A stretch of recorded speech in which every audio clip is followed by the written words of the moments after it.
podcast número 27 con el doctor Sergio Negrete Cárdenas. Tema: Economía y Libertad. Hola, mi nombre es Bárbara Arízaga, soy editora general de Aula Magna.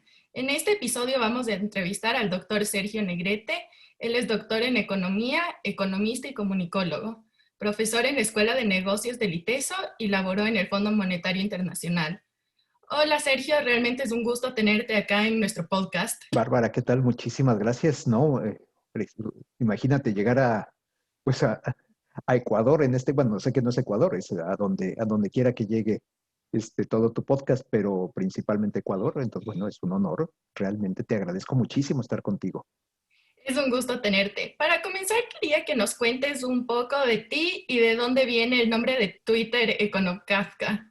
Pues la verdad es que soy un académico en México. Me encanta enseñar economía, escribir sobre economía. También soy comunicólogo, como lo dijiste, pero bueno, realmente me enfoco más en docencia y en divulgación de ideas. Espero yo que con algún éxito, sobre todo en cuestiones de capitalismo, libertad, pero bueno, eso sobre todo es en Twitter. Y precisamente Twitter con Kafka fue curioso porque yo empezaba a escribir una columna en un periódico mexicano que se llama El Financiero, hasta el día de hoy escribo ahí. Esto fue en 2013. Y yo por cuestión generacional, pues no estaba mucho en cuestión de redes sociales. Pero como había escuchado que había que tener una red social, por lo menos para difundir tus cosas, bueno, pues abrí un Twitter y el nombre de la columna del Financiero se llama EconoKafka, porque considero que la economía de México particularmente es kafkiana. Pues de ahí vino, no hubo mayor razón atrás. Jamás me imaginé, la verdad, que el Twitter llegara a tener mayor poder de divulgación que la columna de un periódico, para que veas lo atrasado que estaba yo en estas cuestiones. Y pues esa es la historia realmente. No hay más que eso detrás de ese nombre y detrás de esa cuenta de Twitter, que reitero, para mí, digo, estoy encantado, no quiero manifestar lo contrario, pero jamás me esperé yo que tuviera mucho más poder de difusión, de alcance, que, pues, obviamente ahora, pues, que un medio impreso en Ciudad de México. Muchos liberales consideran que el Estado tiene que ser limitado y eso he visto en un montón de tus tweets. ¿Cuál es el verdadero deber del Estado? ¿Debe dar igualdad de oportunidad o igualar a la población? Mira, yo he evolucionado mucho, lo tengo que admitir, y la verdad es que a veces yo me considero un liberal tardío, por decir un ejemplo. Yo creo que leí a Ayn Rand hace 5 o 7 años, quizá. Qué vergüenza confesar estas cosas, pero y he evolucionado mucho en ideas. Yo digo, llegué a tener mis momentos, por decirte algo, en decir que el Estado no debería de dar ningún subsidio, nada a gente pues, de cierto poder adquisitivo, sí a los pobres, por decir, obviamente, ¿no? En cuestión de educación y de salud. Pero sí, viendo la cuestión de la inmovilidad social, la gran relevancia que tiene la movilidad social, y América Latina en general, pero sobre todo México, la movilidad social es muy, muy escasa. Sí, crecientemente vi la importancia de la igualdad de oportunidades. Esto es que el Estado, pues prácticamente, bueno, ojalá un día pueda garantizar que el pobre, el rico, quien sea, tenga el mismo acceso a salud, a educación, obviamente de calidad. Ya sé que estoy haciendo una lista de los Reyes Magos y lo sé perfectamente. Y también el caso de México, esto me ha hecho agregar mucho un tercer elemento que supongo aplica también mucho en muchos países del mundo, que es la seguridad. Que tú puedas abrir un negocio sin que te llegue un extorsionador, sin que te secuestren, sin que se respete, por supuesto, mucho la cuestión jurídica, los contratos, toda esta gran relevancia que es la seguridad, pero en todos los términos, desde el término de la seguridad personal hasta la seguridad legal en cuestión de negocios. Entonces creo que son los tres ámbitos en los que tiene que estar muy presente el Estado y que idealmente, y vaya que es un ideal lejano, de esta igualdad de oportunidades. Pero bueno, esta igualdad de oportunidades se observa mucho en Europa Occidental.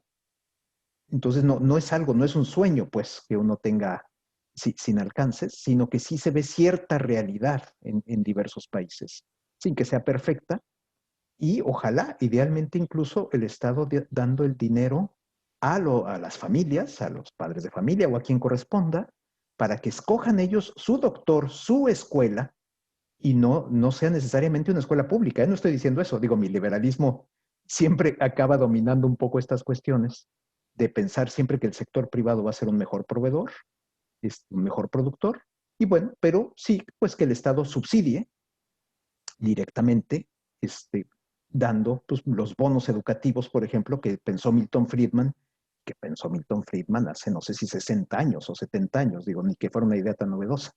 Entonces, igualdad de oportunidades creo que sería clave. ¿Podría haber un dilema cuando se comienza a hablar de estas oportunidades y que la gente comience a confundir estas necesidades con derechos?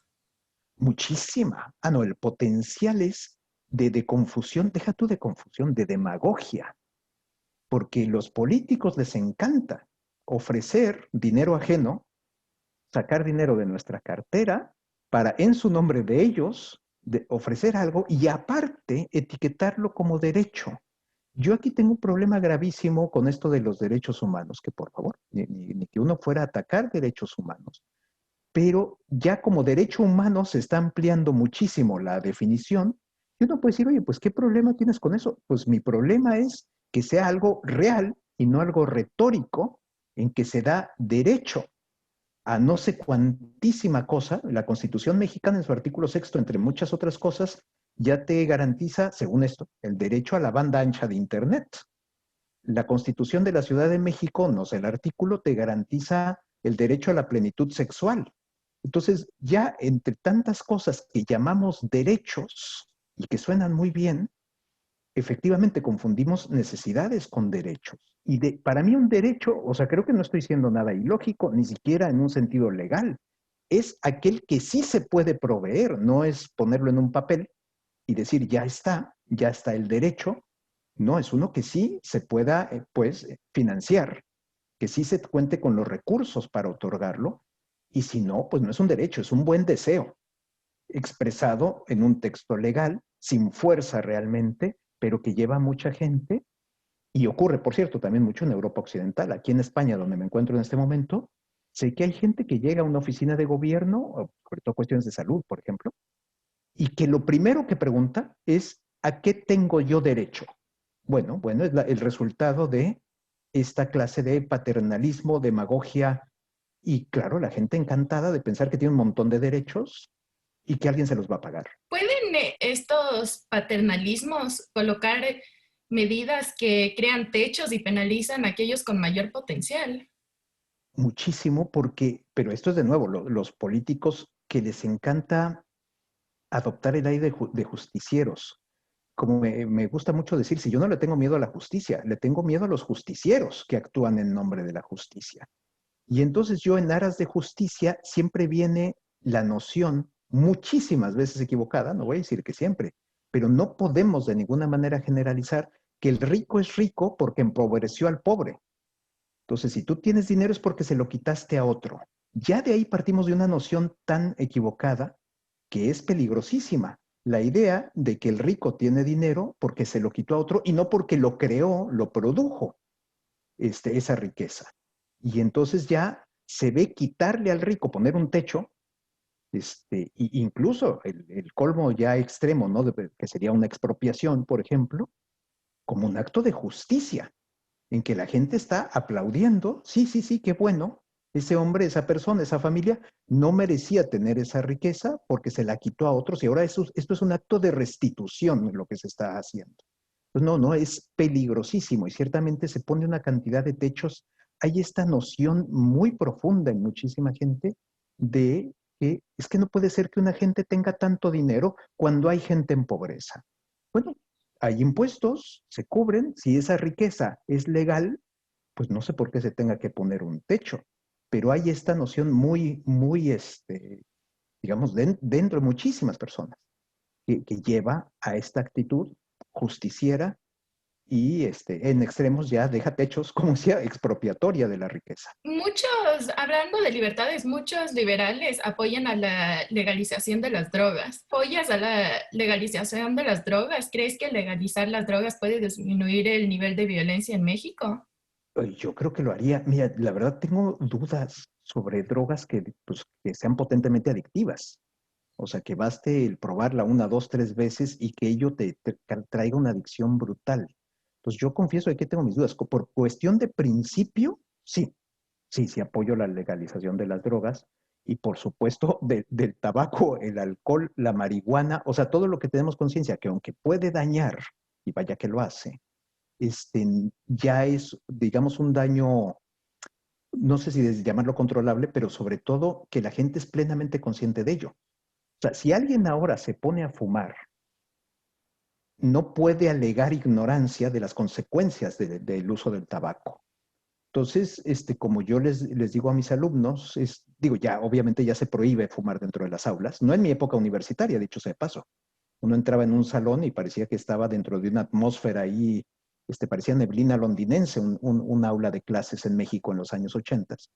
Pero como les digo a mis alumnos, si se quieren matar, me parece bien, fumen, pero no fumen al alcance de terceros que no tienen la culpa de su deseo de matarse, o de alcanzar una muerte más temprana, o sea, pero lo que voy es que sí, yo creo que todo el mundo tiene el derecho de consumir o tabaco o una adicción que creo que yo tengo, espero que no tan profunda, pero azúcar.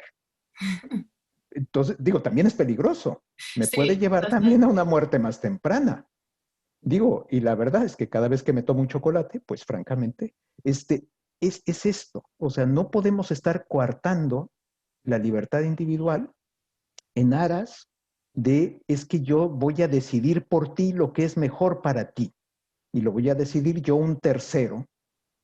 No, más bien infórmame plenamente de todo, me informaré en todo caso, por cierto, usando mi libertad individual y bueno, ya tomaré mis decisiones con plena conciencia y haré lo que mejor quiera. Entonces, por principio, sí, sí, la cuestión pero está la cuestión de las drogas duras, de las drogas muy, no sé si son estas, las muy, muy adictivas. En la cuestión del aborto, no sé si lo ibas a mencionar, está el gravísimo problema de dónde empieza la concepción de la vida. Y para un hombre es muy fácil decirlo, dicho sea de paso, en mi caso, si tú partes de que la concepción de la vida no es en la unión de las células, bueno, pues entonces sí estoy a favor del aborto, y de hecho sí lo estoy en lo personal, pero reitero que como hombre es muy fácil decirlo. Y sin duda es un acto muy traumático para muchísimas mujeres, pero de nuevo, yo conozco muchos liberales que parten de una noción de que la vida comienza en la concepción y por ende, por liberales que sean, y vaya que lo son, están absolutamente en contra del aborto. Entonces, pero tienen coherencia en ese sentido, vamos a decirlo así. Claro. ¿Cuál sería el efecto de legalizar las drogas a nivel económico y a nivel de violencia? Yo creo que reduciría considerablemente la violencia. Y a nivel económico, es que destruyes el incentivo económico. Esa ganancia extraordinaria que da un mercado negro, que da un mercado ilegal, a la hora en que tú obviamente lo legalizas. Y lo vimos con el alcohol. Toda la era de la prohibición en los Estados Unidos, vimos lo que provocó. Y había una gran racionalidad detrás de la prohibición en ese momento. Igual, yo voy a decidir por ti. La sociedad va a prosperar inmensamente liberada de esta droga que es el alcohol. Era una creencia muy firme en esos tiempos y por eso se prohibía totalmente, según esto, el consumo del alcohol. Y ya vimos lo que pasó durante la prohibición en los Estados Unidos y las mafias criminales que provocó. Entonces, es exactamente lo mismo con toda clase de drogas.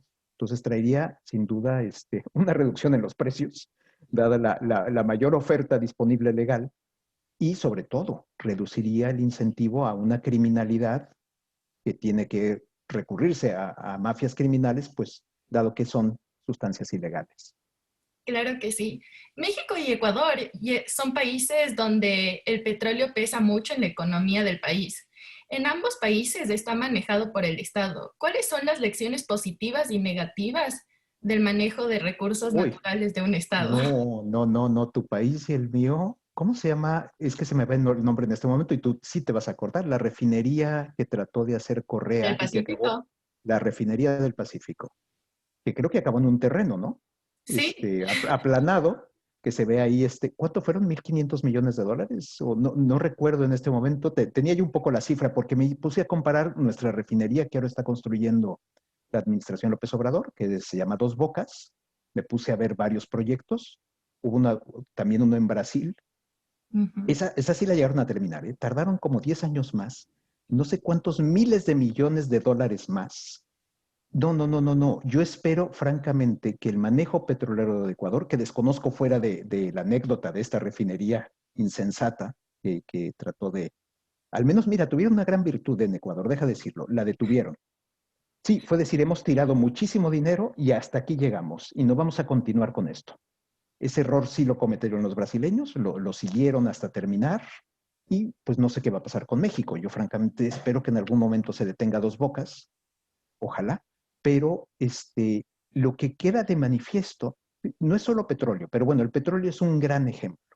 Cómo un Estado es un desastre manejando toda cuestión productiva, porque el incentivo para el político de turno no es la ganancia, es su ganancia, es su promoción política, es quedar bien con el sindicato, es dar unos aumentos salariales astronómicos y unas condiciones laborales fabulosas, que después el sindicato de turno alega, y con algo de razón, que son conquistas laborales. Así lo presentan, ¿no? Es que esto lo logramos a costa de nuestra lucha. Bueno, sí, lo que pasa es que en primer lugar no se les debió haber concedido, pero acabamos con una serie de prebendas genuinamente fuera de toda racionalidad. Por supuesto, por ejemplo, espero que no sea el caso de Ecuador, plazas heredadas, en que tú dejas tu plaza a los hijos, en el caso de México, unos sistemas de salud específicos para el sindicato petrolero, bueno, excelentes, magníficos, pensiones obviamente maravillosas. Entonces, y, por supuesto, aparte de todo, ni siquiera una producción a nivel de sector privado. Son empresas que a la larga, sobre todo a la larga, porque esos precios se van acumulando, ese costo que muchas veces no es tan visible, y claro, si te lo disfrazas con un petróleo a $100 el barril, bueno, todavía hasta parece que la empresa es bastante redituable. Y ya luego queda de manifiesto que es un absoluto desastre. Yo, por lo menos Pemex, Petróleos Mexicanos, está quebrada desde el año 2014. Yo creo que mucho más atrás, pero digo, ya siendo estricto con números, por lo menos desde 2014, antes de esta administración, que ha vuelto a apostar al petróleo. Entonces, en ese caso, México, obviamente Venezuela, Ecuador, el país que me pongas, excepto Noruega, y no sé si alguno por ahí de árabes que han tenido un manejo más decente también, pero Noruega es el contraejemplo, que todo el mundo dice, no, es que sí se puede, porque, bueno, sí se puede, pero cotiza en bolsa y se maneja con criterios estrictamente privados.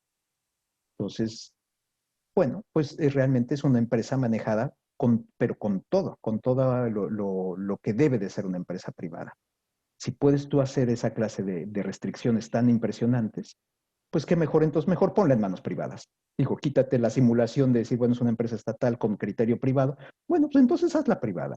¿Qué más da para ese efecto? Lo que demuestra es que el Estado, el manejo público, no debe de meterse en producción.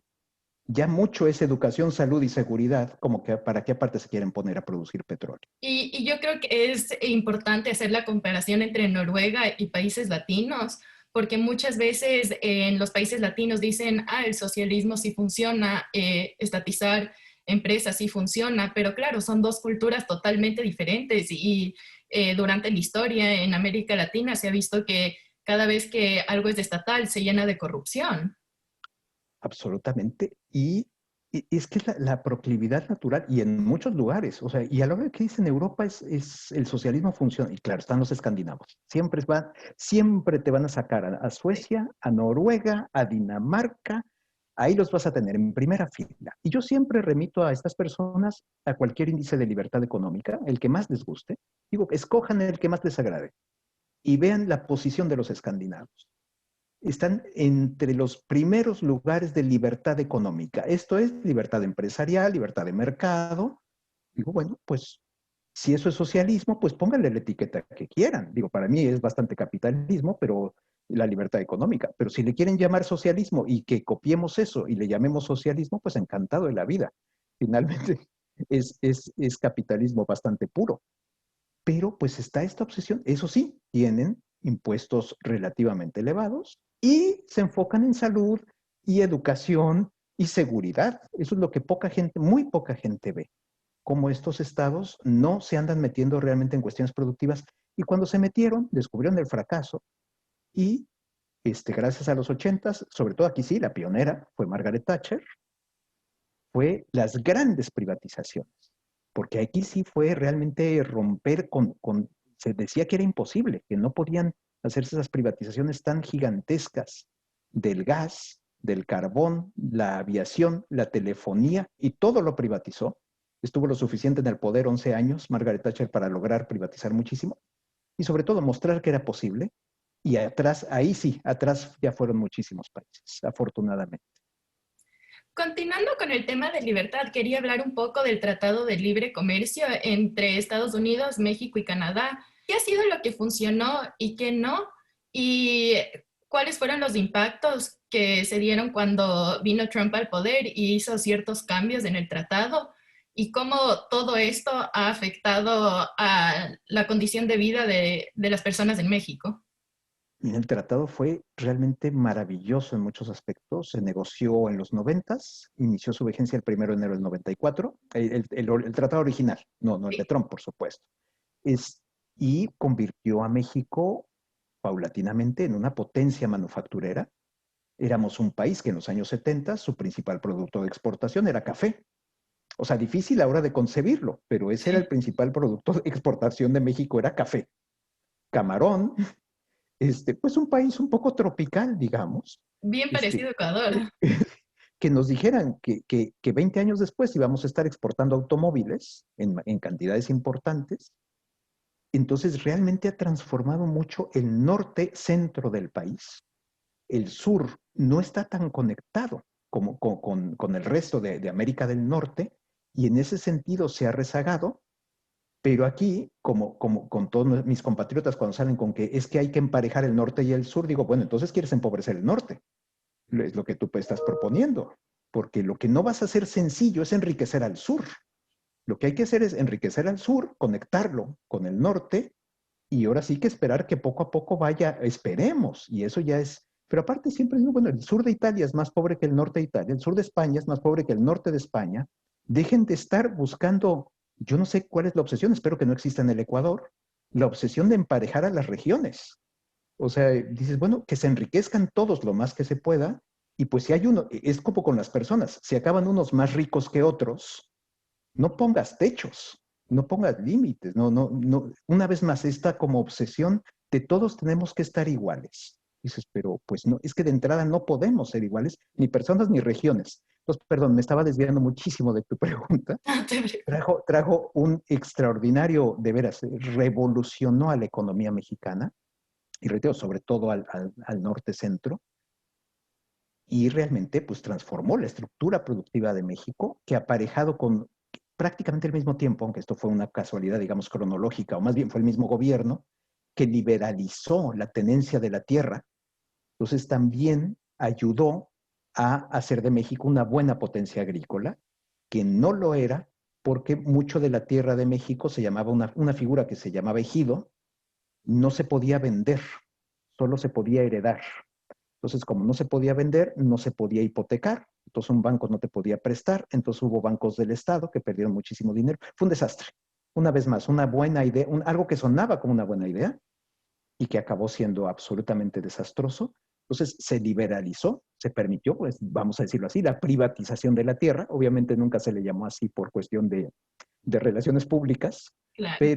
pero entonces no, México es otro, radicalmente otro, y los que recordamos, que es todavía mi caso, el México cerrado, el México proteccionista, en que traer algo de Estados Unidos, bueno, te multaban, te lo quitaban, bueno, más bien sobornabas al guardia fronterizo también. Era espantoso. O sea, y por supuesto, como buenas medidas proteccionistas, lo que incentivaban, como acabo de comentar, era la corrupción, en la que entrábamos todos.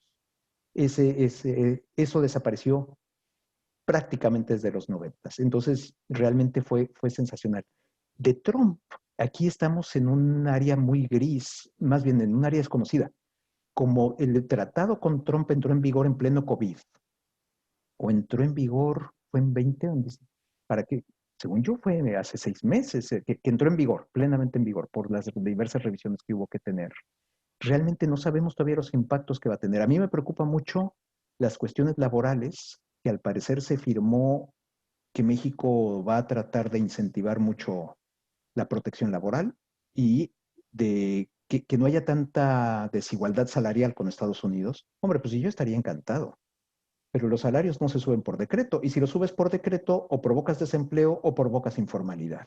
Entonces, yo creo que va a haber mucho problema con la cuestión laboral, porque los sindicatos estadounidenses obviamente van a aprovechar mucho el nuevo tratado para hacer demandas contra México. Pero bueno, eso ya es futuro. Vamos a ver qué ocurre con la administración Biden, pero es uno de los temores que tengo. Que en ese sentido, pues no va a ser tan libre los Ah, mercados. claro, ahora que mencionas esto del trabajo, creo que se ha visto que en Estados Unidos, capaz México y Ecuador, mucha gente quiere subir el salario mínimo. ¿Cuál es el efecto en un país cuando se sube el salario mínimo? El efecto que tú tienes prácticamente no lo puedes evitar, vamos a decirlo así. No hay vuelta. Si tú subes el salario mínimo y el salario mínimo, lo que llamamos en economía, es relevante, ¿qué quiere decir? Que sí tiene un impacto, que sí está arriba del mínimo de mercado. Dices, oye, una gente en Ecuador, una gente con muy poca capacidad, no sé, si me dieras una cifra para no, y aparte ustedes están dolarizados, Sí, ¿cuánto ganaría el dólar? Pero de mercado, un tanteo de mercado de una gente de lo más poco capacitada posible, ¿cuánto se le pagaría por un día de trabajo en el Ecuador? no tengo el número. Digamos $10, nada más por poner una cifra, digamos $10. Y el gobierno de Ecuador, en su infinita generosidad con los más pobres, proclama que el salario mínimo ahora va a ser $12. Y el 10 era lo que funcionaba a nivel de mercado. Entonces, vas a tener que o sigue ese mercado informalmente, ilegalmente, pues, en otras palabras, o ya no se va a contratar gente a $10, sino a 12, y entonces vas a tener desempleo, porque habrá cierta cantidad de personas que ya no vas a emplear, porque ya no son empleables a $12, ya no tienen esa productividad. A 10 te funcionaban, a 12 no. Entonces, bueno, o tienes desempleo o tienes informalidad. Ahora, si el gobierno de Ecuador proclama el salario mínimo a $7, abajo de 10, entonces no tiene impacto. No tiene impacto, por supuesto, porque, bueno, si el mínimo de mercado es 10. Pero es que es el caso mexicano actual. Yo sé que suena un poco curioso, pero es el caso mexicano. Nuestro salario mínimo ahorita es 148 pesos aproximadamente, que serán unos $8, vamos a decir, 7, $8 diarios. Hago el énfasis, 8 horas de trabajo. El salario de mercado es muy superior todavía, afortunadamente, por Sí. supuesto. Entonces, todavía no hay impacto. El peligro que yo veo en nuestro gobierno es que lo está subiendo cada año de manera muy significativa y que llegue finalmente a mercado. Y aparte de todo, ¿cómo en un país como México, incluso Ecuador, que no es tan grande territorialmente, quieres tú imponer el mismo salario mínimo en una región muy pobre como es Chiapas o es Oaxaca y en una región muy rica como es Nuevo León? No tiene, o Ciudad de México, no tiene, lo que te funciona quizá en una parte, no te va a funcionar en la otra. Entonces es un sinsentido, pero es una vez más, es la demagogia que gusta tanto, por desgracia, a tanta gente. Yo siempre sostengo, espero equivocarme, que un partido liberal, un partido realmente liberal, con ideas liberales, no gana una elección nunca, porque a la gente no le gusta, no le va a agradar que tú le digas cosas como esta, ¿no? Decir, bueno, y no va a haber salario mínimo porque realmente o causa desempleo. No, va a llegar un político junto a ti, el competidor, y va a decir un salario mínimo justiciero que realmente ayude a la gente. Bueno, gusta muchísimo más, atrae muchísimo más, es falso, pero convence muchísimo más. Claro, y continuando con otro tratado importante, la Alianza del Pacífico, que es un tratado que representa a cada país que da hacia el Océano Pacífico, ¿cómo ha apoyado esto a las condiciones de vida de la gente en cada país? Yo creo le ha sido, yo creo que un pequeño fragmento, digamos, dentro de todos los rompecabezas que son libre comercio. La verdad es que nuestros países están relativamente lejanos. Está el Perú, está Chile, está México, no me acuerdo qué otro país es parte de la Alianza del Pacífico, Colombia me parece, Japón, Japón. Entonces, realmente, digo, es que de entrada México está muy concentrado con Estados Unidos por razones geográficas naturales. claro. Entonces, yo lo que te quiero decir es que yo creo que el impacto es menor, pero no lo quiero tampoco descartar o decir que no vale la pena. O sea, todo libre comercio vale la pena. Entonces, en ese sentido, Pues si te abre un poco de mercado con Chile, en el caso de los mexicanos, pues magnífico, aunque sea una empresa.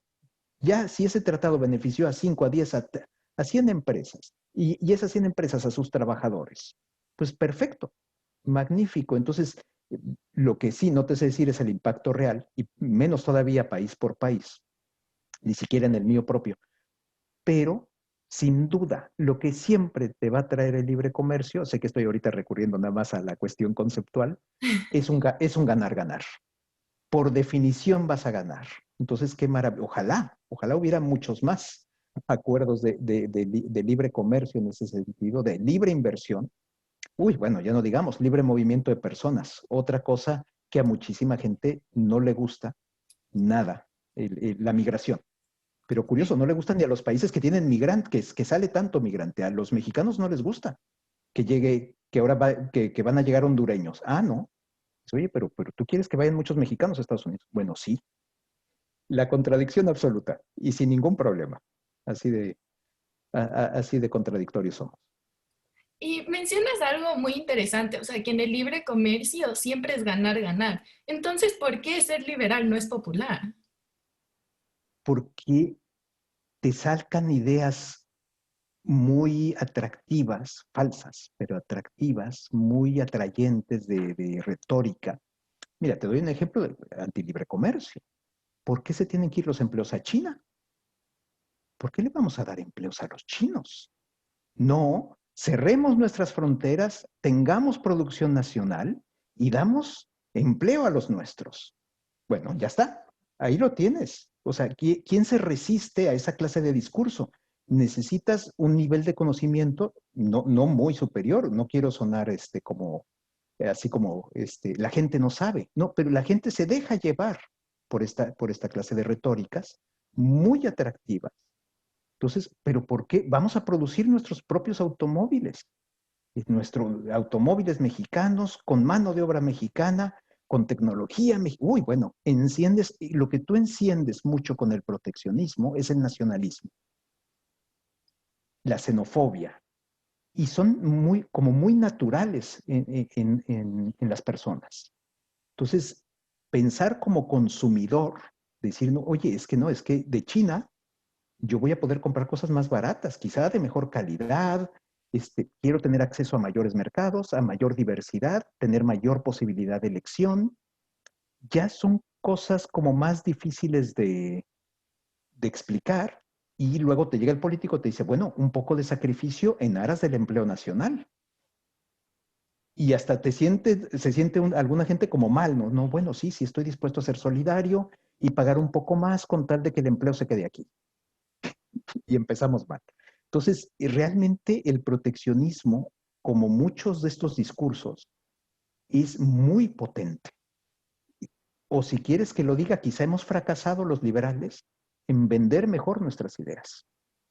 Quizá no hemos sabido hacerlo tan bien, pero sí hay cierta, digamos, atractivo en todo lo que sea nacionalismo, xenofobia, sin llamarlo xenofobia, por supuesto. Lo llamas primero nosotros, primero lo nuestro, y es una manera muy bonita de presentarlo cuando estás realmente diciendo estoy contra el resto de países o de personas. Pero en ese sentido es muy vendible. El antiliberalismo muchas veces es muy atractivo.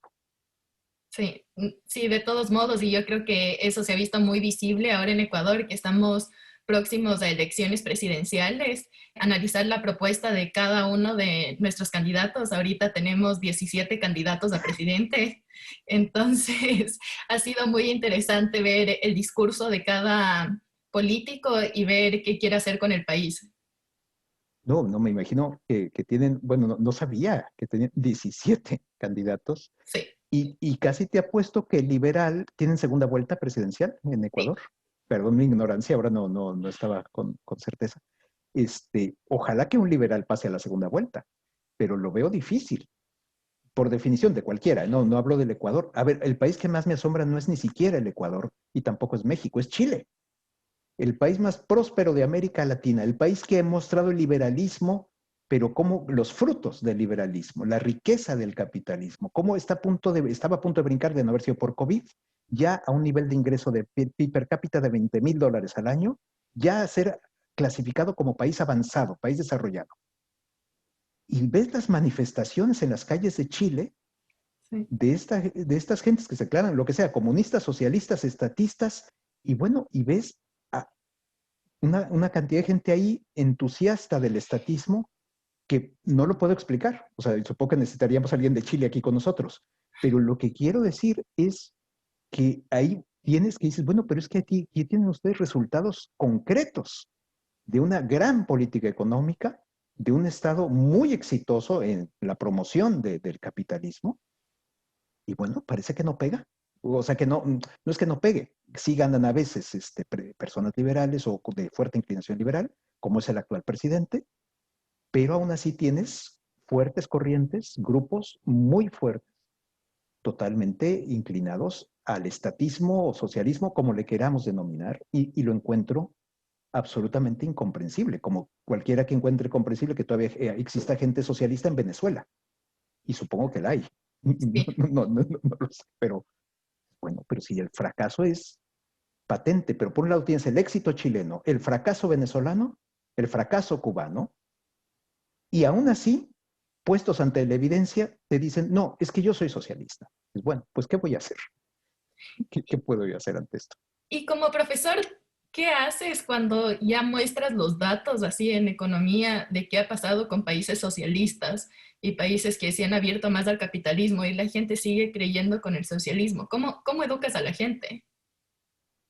Realmente te topas con muchísimas barreras.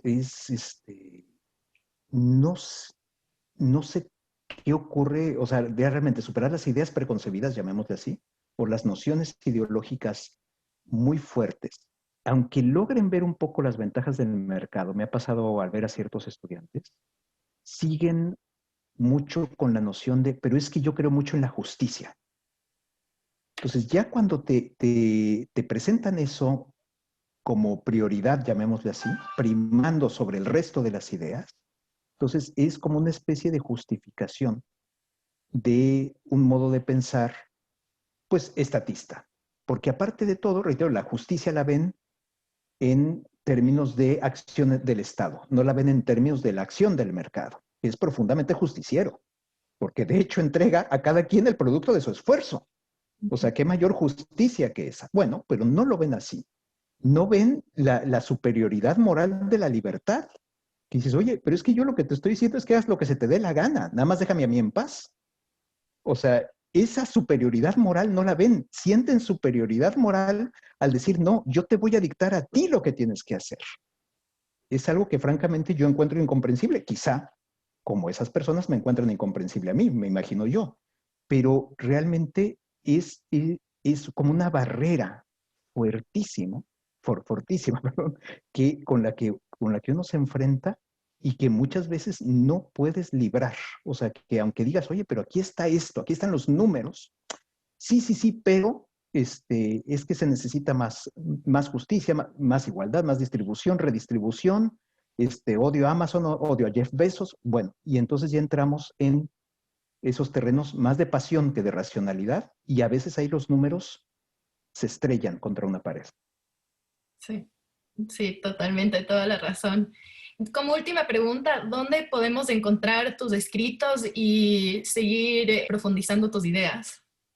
Ay, pues no, digo, la verdad es que apenas decir que las ideas sobre todo están vía Twitter o vía, bueno, escribo yo en El Financiero de Ciudad de México, escribo en un lugar que se llama Arena Pública, también es de México, básicamente es todo, no, ya quisiera yo ser un potente divulgador, la verdad es que es de mis grandes frustraciones, no, ojalá, pero pero curioso, ¿no? Cómo hemos tenido que recurrir a divulgar ideas en 280 caracteres. Sí, Pero bueno, pues es lo que... No, la potencia es innegable. Y por cierto, el reto de hacerlo es gigantesco y es maravilloso, ¿no? El transmitir así las ideas o poner una tabla con números. Yo el otro día tuiteé el contraste del PIB per cápita de Corea del Norte y Corea del Sur. Bueno, que ya te podrás imaginar. O sea, es algo extraordinario.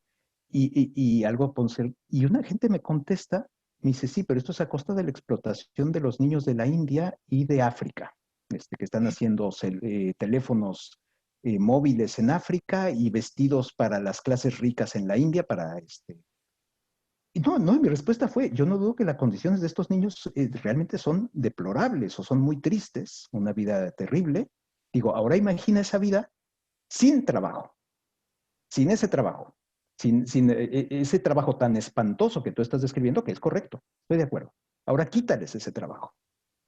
Bueno, ya no me contestó, obviamente, pero realmente, bueno, pues fuera del Twitter, que como comentaste, ese cono Kafka, no aporto tanto como quisiera. La verdad, me apena mucho decir esto, pero pues ahí estamos. No, yo creo que tienes bastantes seguidores y Twitter sí llega a ser efectivo a cambiar ideas.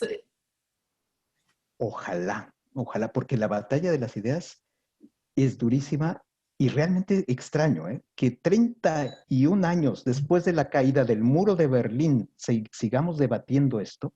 Mira, cuando yo estudié economía, que todavía existía la Unión Soviética, y sí, se debatía que quién iba a ganar, digámoslo así, si Estados Unidos o la Unión Soviética, pues sí, todavía había como un margen de discusión, pero ahora no lo puedo siquiera concebir que sigamos hablando de esto. Pero bueno, pues seguiremos. Sí. Seguiremos hablando de esto. Y no sabes lo que te agradezco, que hemos hablado de esto el día de hoy. No, muchas gracias a ti. Estamos felices de tenerte en este espacio. No, y gracias y pues yo siempre encantado. Encantado. Si un día me vuelve a tocar estar en este espacio, pues yo estaría sería muy feliz. No, de seguro que sí. No te olvides de suscribirte y seguirnos en redes sociales.